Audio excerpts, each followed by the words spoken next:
The roll call for the second day of the Democratic National Convention had some big-ticket names: Barack Obama, Michelle Obama, Doug Emhoff, and Bernie Sanders.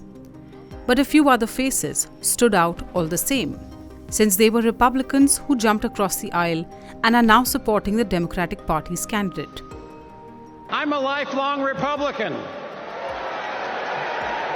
so I feel a little out of place tonight, but I feel more at home here than in today's Republican Party. I voted for Trump not once, not twice, but 3 times. I wasn't just a Trump supporter, I was a true believer. I was one of his closest advisors. I saw him when the cameras were off. Behind closed doors, Trump mocks his supporters. He calls them basement dwellers.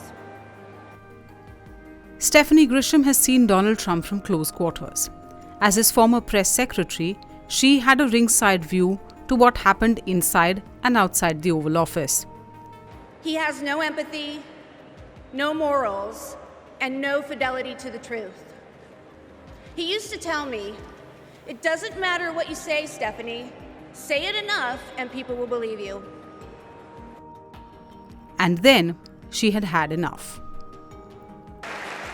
When I was press secretary, I got skewered for never holding a White House briefing. It's because, unlike my boss, I never wanted to stand at that podium and lie. Now here I am, behind a podium, advocating for a Democrat. And that's because I love my country more than my party. Trump doesn't know the first thing about public service.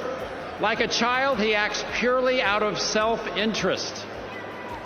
We all need an adult in the White House, and we've seen what happens when we don't have one.